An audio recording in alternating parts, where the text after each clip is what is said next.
A modern pinball machine has more than a quarter of a mile long of wiring inside. Today I got exclusive behind-the-scenes access, not available to the general public, to see how pinball machines are made. I'm here at Stern Pinball headquarters in Chicago, Illinois. Stern is the oldest and largest pinball manufacturer in the world, started by Sam Stern in the early 1930s, who is the father of current CEO Gary Stern. Going through the main entrance doors of the lobby led to a huge open room featuring models of their latest announced pin, John Wick. We're now inside the factory to see how a pinball machine is made from start to finish. But before we start, I have to mention how pinball and all of what you're about to see here almost never happened. Did you know pinball is an all-skill game? Various states in the 1940s, however, tried to ban it because they thought it was like gambling. A court case in the 1970s overturned the ban with the help of a man named Roger Sharp, who showed up with an actual pinball machine in court to prove it's an all-skill game, by hitting various shots in the game almost on command. Roger Sharp is known as the man who saved pinball and kept alive everything you're about to see next. First, the bare cabinets of the games arrive in the factory in mass quantity, and since Stern pins use the same size for every machine they make, they can get them in bulk. Next, they put the decals on the side of the cabinet depending on which game is in production for that day. It takes 2 workers to line up the decal perfectly, then they squeegee it to ensure there are no bubbles. This would not be the job for me, as I can barely put a screen protector on my phone. The cabinets are then put on an assembly line where they start with basic things being attached and get more complex as they move down the line. They mount the speaker inside of the machine and other basic hardware like the coin mechanism. Further down the line, buttons are installed, as well as things like the ball plunger. The wires begin to add up inside the machine as they start to wire anything that lights up, such as the buttons, using various types of connectors. The outside of the machine starts to take shape, with flipper buttons, plunger, and coin mech installed. This separate square box is the back glass for the game, and it is also assembled in a similar fashion. This will be attached to the game later in production. More complex parts for games are inspected and sorted based on their quality. Next, the press machine makes dimples on the playfields, which allows smaller elements to be attached and added later on. An employee of Stern gives a brief explanation on how this machine works. Every single playfield Gary has ever done, so from 1986 through today, has gone through this machine. And what does this machine do, you ask? It has a bed of nails on the bottom, and there's a bed of nails on the top. But what happens is, see all these little dimples? That's what this machine does.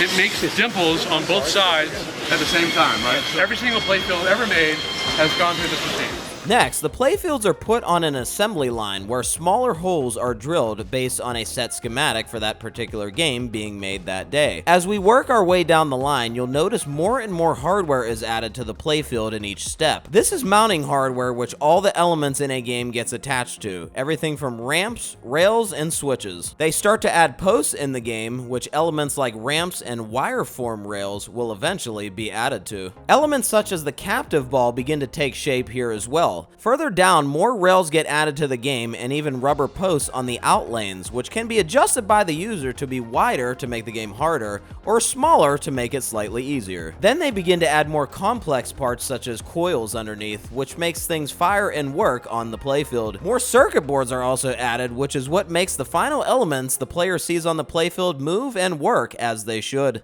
Stern Pinball is always working with licensors to produce new themed games for the future, and pinball machines that aren't announced to the general public yet are made in a separate part of the factory. You'll now notice how much more has been added to the playfield since the start of this assembly line. The playfield then goes to a sub-assembly line which we couldn't film, but is basically where bigger playfield parts and elements are added. The playfields then get put on movable carts where more and more wires and parts are attached underneath the game. This is where it starts to get very complex. Plastics and other graphical playfield elements are also added during this stage. Once the playfields are complete, they get put in rows and eventually get put in the bare cabinets from the beginning, along with the back glass of the game. Games are then taken over to the test station where every single game and every single micro switch inside gets tested to ensure functionality. So this is the playfield test line. You saw it all get made. You saw how playfields come down the line. For the very first time, we plug it in and we hope it works.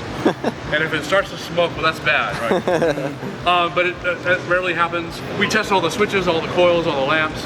We test all of the toys. We test all of the ball paths in the playfield test area. This screen allows them to test every switch and element in the game before it then goes along to get finally play tested before shipping out. Stern Pinball also makes limited edition versions with different artwork, back glasses, and sometimes extra and more intricate playfield elements. Once the game gets the final go from the play testers, it's lifted onto rollers and goes right into the shipping box. Stern Pinball exports to over 40 different countries. Some games that are marked as used means they've likely been used as displays and test models when they go to shows. This is a big part of how Stern Pinball sells their games, by letting everyone from individuals to big arcade chains play the actual games. They mark them as used in the factory so they don't get mixed up with brand new pins. In another part of the factory, they have an arcade with all of their latest pins for employees to take a break and play. Stern encourages employees to play at least 15 minutes of pinball when taking breaks. Inside the showroom at Stern Pinball, they have a collection of their most recent pins along with the dozens and dozens of awards they've received. They even have a collection of the ball plungers from their limited edition games. They also have playfields hung up that are backlit with LEDs, and they look absolutely amazing.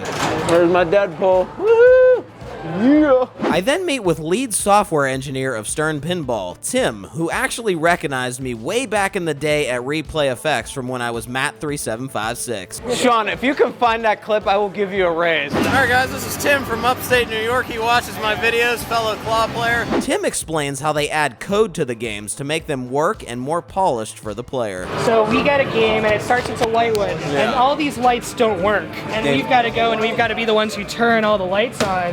So we have to decide, what are the lights going to do, what are they going to say. For instance, we create this light show here that's like Winston, and then we've got one more blinking. Right. So it starts with the rules and concepts of the game, and then we move into the choreography of the game. Right now, if I have these enemies on the play field, and I shoot one, I shoot two, what you'll see in the game is John Wick's going to match what you did. He just took out 3 enemies because I took out 3 enemies in the game. Okay. So everything's in sync here, guys. Just like a well choreographed play. I mean, everything from the visuals on the back to the lights in here, there's so much more than people think to this. And I'll show you a brand new feature we're working on now. So we added these new speaker lights here. You can see with the dogs in them. I love those. Now, John Wick fires his gun. Yeah. We added a muzzle flash along there, so every gunshot's gonna come in there and feel that shaker motor too. Yeah, We've got that all synced up. And I gotta tell you guys, I'd love to be at home with my nose in the computer coding this game right now, because it's so like, I have so much more to do, but I'm here today. I'm glad you guys are here. Thanks, Tim. Alright guys, so that was how pinball machines are made here at the Stern factory. We're actually here after hours, so I could say I snuck in, not clickbait. There we go. After hours, 24-hour challenge. If you guys enjoyed, hit that like button. Let me know in the comments your favorite pin. Hopefully a lot of my pinball people that watch my videos really enjoyed this, had a blast making it. Thank you, Stern, for this opportunity. Everybody here was just wonderful. I can't thank you guys enough. And like we always say, thanks for playing pinball.